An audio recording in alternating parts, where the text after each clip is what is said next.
ಮತ್ತೊಬ್ಬ body fitness trainer ಕೆಲ ಸೆಲೆಬ್ರಿಟಿಗಳು lockdown ಸಮಯದಲ್ಲಿ ನೀಡಿದ ಚಾಲೆಂಜ್ ಅನ್ನ ಸ್ವೀಕರಿಸಿ ಸೋಷಿಯಲ್ ಮೀಡಿಯಾದಲ್ಲಿ ಸಖತ್ ಸದ್ದು ಮಾಡ್ತಾ ಇದ್ದಾರೆ. ಅವರೊಂದಿಗೆ ನಿಮ್ಮ ಗುಡ್ ನ್ಯೂಸ್ ಕನ್ನಡ ವಾಹಿನಿ ನಡೆಸಿರುವ ಮಾತುಕತೆ ನಿಮ್ಮ ಮುಂದೆ.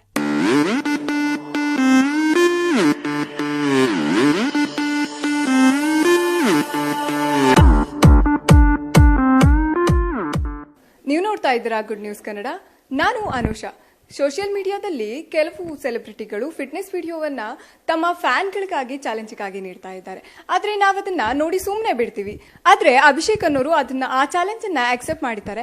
ಅವರ ಅನುಭವ ಹೇಗಿತ್ತು ಅಂತ ಕೇಳೋಣ ಬನ್ನಿ. ನಮ್ಮದು ಬೇರೆ ತರ ಪರ್ಟಿಕ್ಯುಲರ್ ಆಗಿ ಬೇರೆ ಉದ್ದೇಶ ಏನಿಲ್ಲ. ಸೊ ನಮ್ಮ ಫ್ರೆಂಡ್ ಸರ್ಕಲ್ ಅಲ್ಲಿ ಶೇರ್ ಮಾಡ್ತಾರೆ. ಸೊ ಅವ್ರು ಏನಕ್ಕೋಸ್ಕರ ಮಾಡ್ತಾರೆ ಅಂದ್ರೆ, ಒಂದು ಅವ್ರು ಇಷ್ಟಪಟ್ಟು ನಮ್ಮ ಹುಡುಗ ಮಾಡ್ಲಿ ಅಂತ ಮಾಡ್ತಾರೋ, ಅಥವಾ ಇವ್ನು ಬೇರೆದೆಲ್ಲ ಮಾಡಕ್ ಹೋಗ್ತಾನಲ್ಲ, ಇದು ಇವನ್ ಕೆಲ ಆಗುತ್ತಾ ಅಂತ ಅವರು ಅದನ್ನ ಲಿಂಕ್ ಅಥವಾ ವಿಡಿಯೋಸ್ ಇದ್ರೆ ನಂಗೆ ಶೇರ್ ಮಾಡ್ತಾರೆ. ಸೊ ಅದರಲ್ಲಿ ಫಸ್ಟ್ ಆಫ್ ಆಲ್ ಬಂದು ನಾನು ವಿರಾಟ್ ಕೊಹ್ಲಿ ಫ್ಯಾನು ಮೇಡಮ್. ನಾನು ಅದರಿಂದ ಫಸ್ಟ್ ನಾನು ಸೆಲೆಬ್ರಿಟಿ ಅಂತ ಮಾಡಿದೆ ವಿರಾಟ್ ಕೊಹ್ಲಿ ಅವ್ರದ್ದು. ಕೆಲವೊಂದು 3-4 ವಿಡಿಯೋಸ್ ಮಾಡಿದ್ದೀನಿ. ಲಾಕ್ಡೌನ್ ಟೈಮಲ್ಲಿ 1-2 ಮಾಡಿದ್ರು. ಸೊ ಅದನ್ನ ಮಾಡಿದ್ದೀನಿ. ಅದಕ್ಕಿಂತ ಮುಂಚೆ 1-2 ಮಾಡಿದ್ದೀನಿ. ಅದು ಫ್ರೆಂಡ್ ಸರ್ಕಲ್ ಕಳಿಸ್ತಾರೆ, ಅಭಿ ನೀವು ಬೇರೆ ತರ ಸರ್ಕ್ಯೂಟ್ ಕಾಂಪಿಟೇಷನ್ಸ್ ವರ್ಕೌಟ್ ಎಲ್ಲ ಚೆನ್ನಾಗಿ ಮಾಡ್ತಾ ಇರ್ತೀಯಲ್ಲ, ತುಂಬಾ ಫಿಟ್ ಆಗಿದೆ, ಇದು ನಿನ್ ಕೆಲ ಮಾಡೋಕ್ಕಾಗುತ್ತಾ, ಒಂದ್ಸಲ ಟ್ರೈ ಮಾಡು. ಅವ್ರು ಕಳಿಸಿದಾಗ ಮೇಡಮ್ ನಾನು ಅದನ್ನ ಮಾಡ್ತೀನಿ. ಮಾಡ್ಬಿಟ್ಟು ವಾಪಸ್ ಏನ್ ಮಾಡ್ತೀನಿ, ಯಾರು ನನಗೆ ಚಾಲೆಂಜ್ ಆಗಿ ಕಳಿಸಿದ್ರು ವಾಪಸ್ ಆ ವಿಡಿಯೋನ ಅವ್ರು ಕಳಿಸ್ತೀನಿ. ನೀನ್ ಚಾಲೆಂಜ್ ನಾನು ಎಕ್ಸೆಪ್ಟ್ ಮಾಡಿದ್ದೀನಿ ಕಣ, ಇದು ಬಂದಿರೋದು ಓಕೆನಾ ಅಷ್ಟೇ ಮೇಡಮ್. ಅದಾದ್ಮೇಲೆ ಅದನ್ನ ಬಿಟ್ಟರೆ ಇನ್ನು ವಾಪಸ್ ಸರ್ಚ್ ಮಾಡಕ್ ಹೋಗ್ಲಿ, ಹುಡ್ಕೋದೋಗ್ಲಿ, ಮಾಡಕ್ ಹೋಗ್ಲಿ, ಏನೂ ಮಾಡಕ್ ಹೋಗಲ್ಲ. ಸೊ ನನ್ನ ಸ್ಯಾಟಿಸ್ಫ್ಯಾಕ್ಷನ್, ನನ್ನ ಫಿಟ್ನೆಸ್ಗೋಸ್ಕರ ಎವ್ರಿ ಡೇ 1 hour ವರ್ಕೌಟ್ ಮಾಡ್ತೀನಿ ಅಷ್ಟೇ ಮೇಡಮ್. ಅಂದ್ರೆ ಒಂದು ಚಾಲೆಂಜ್ ನೀವು ಕಂಪ್ಲೀಟ್ ಮಾಡಕ್ಕೆ ಎಷ್ಟು ದಿನ ತಗೋತೀರಾ ಸರ್? ಏನೇನೆಲ್ಲ ಪ್ರಿಪರೇಷನ್ ಮಾಡ್ತೀರಾ ಮೇಡಮ್? ಅದಕ್ಕೆ ಅಂತ ಸಪ್ರೇಟ್ ಪ್ರಿಪರೇಷನ್ಸ್ ಅಂತ ಏನು ಮಾಡಲ್ಲ ಮೇಡಮ್. ನಮ್ಮ ಜೊತೆ ವರ್ಕೌಟ್ ಮಾಡಿರೋ ಫ್ರೆಂಡ್ ಇದ್ರೆ, ಈ ತರ ಹಿಂಗ್ ಮಾಡ್ಬೇಕು ಅನ್ಕೊಂಡಿದ್ದೀನಿ, ಒಂದು ಸ್ವಲ್ಪ ವಿಡಿಯೋ ಮಾಡ್ಕೊಡು ಅಂತ ಅವ್ರನ್ನ ಕೇಳ್ತೀನಿ ಅಷ್ಟೇನೆ. ಅದನ್ನ ಬಿಟ್ರೆ ಎವ್ರಿ ಡೇ ನಾನು ರೆಗ್ಯುಲರ್ ಆಗಿ ವರ್ಕೌಟ್ ಮಾಡ್ತಾ ಇರ್ತೀನಿ ಮೇಡಮ್. ಇದಕ್ಕೋಸ್ಕರನೇ ಪರ್ಸನಲ್ ಆಗಿ ನಾನು ಇನ್ನೊಂದು ಮತ್ತೊಂದು ಅದಕ್ಕೇನೆ ನಾನು ಬೇರೆ ತರ ತಯಾರಿ ತಗೊಳ್ಳೋಂಥದ್ದು ಏನಿಲ್ಲ ಮೇಡಮ್. ಎವ್ರಿ ಡೇ ನಾನು ಏನು ವರ್ಕೌಟ್ ಮಾಡ್ತಾ ಇರ್ತೀನಿ.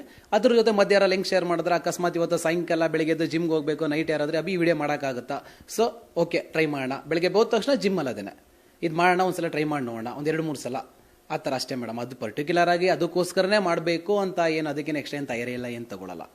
ಅಂದ್ರೆ ಕೆಲವೊಬ್ರು ಜಿಮ್ ಮಾಡೋರು ಪ್ರೋಟೀನ್ ಜ್ಯೂಸ್ಗಳನ್ನೆಲ್ಲ ತಗೋತಾರೆ, ಟ್ಯಾಬ್ಲೆಟ್ಸ್ನೆಲ್ಲ ತಗೋತಾರೆ. ನೀವ್ ಯಾವ ರೀತಿ, ನಿಮ್ಮ ಫುಡ್ ಯಾವ ರೀತಿ ಇದೆ ಮೇಡಮ್? ನಂದು ಫುಡ್ ರೋಟೀನ್ಸ್ ಬಂದು ನಾವು ಫ್ರೆಂಡ್ ಸರ್ಕಲ್ಗೆ ಹೇಳೋದು ಇಷ್ಟೇ. ಬೇರೆ ಥರ ಟ್ಯಾಬ್ಲೆಟ್ಸ್ ಕೊಟ್ಟರು, ಇಂಜೆಕ್ಷನ್ ಕೊಟ್ಟರು, ಈ ಥರದ್ದು ಏನೂ ತಗೋಬಿಡಿ ಕಂಡ್ರು. ಮನೇಲಿ ಮಾಡೋಂಥ ಅಮ್ಮ ಮಾಡೋಂಥ ಫುಡ್ ಮೇಡಮ್. ನಾನು ಇವತ್ತು ರೆಗ್ಯುಲರ್ ಆಗಿ ಹೇಳ್ತಾ ಇದ್ದೀನಿ.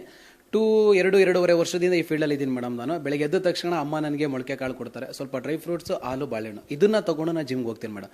ಮುಗ್ಸ್ ಬಂದಾಗ ಮನೇಲಿ ಅಮ್ಮ ಮುದ್ದೆ ಮಾಡಿರ್ತಾರೆ, ಅನ್ನ ಸಾಂಬಾರು ತಿನ್ಕೊಂಡು ಜೊತೆಗೆ ಒಂದು 4-5 ಮೊಟ್ಟೆ, ಅದು ಬಿಟ್ಟರೆ ಬಾಳೆಹಣ್ಣು, ಇಷ್ಟೇ ಮೇಡಮ್. ಇದನ್ನ ಬಿಟ್ರೆ ಸಪ್ರೇಟಾಗಿ ಏನೂ ತಗೊಳ್ಳಲ್ಲ. ತಗೊಂಡ್ರೆ ನಾನು ನಾನ್ ವೆಜ್ ಅಂದರೆ ತುಂಬ ಫೇವ್ರೇಟ್ ಮೇಡಮ್ ನನಗೆ.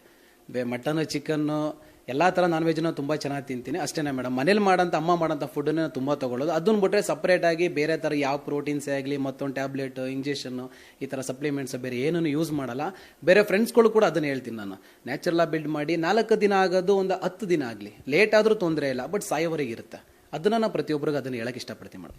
ಅಂದ್ರೆ ಸರ್ ನೀವೀಗ ಜಿಮ್ ಅಲ್ಲಿ ಬರೀ ಜಿಮ್ ವರ್ಕೌಟ್ ಮಾಡಕ್ ಹೋಗ್ತಿದ್ದೀರಾ ಅಥವಾ ಟ್ರೈನರ್ ಏನಾದ್ರು ಆಗಿದ್ದೀರಾ ಸರ್? ಮೇಡಮ್ ನಮ್ಮಲ್ಲಿ ಬಂದು ನಾನು ಮೈಸೂರು ಡಿಸ್ಟ್ರಿಕ್ಟ್ ಲೆವೆಲ್ ಕಾಂಪಿಟೇಷನ್ ಅಲ್ಲಿ ಟೋಟಲ್ 8 ಕಡೆ ನಾನು ವಿನ್ನಿಂಗ್ ಪರ್ಫಾರ್ಮೆನ್ಸ್ ಕೊಟ್ಟಿದ್ದೀನಿ ನಾನು.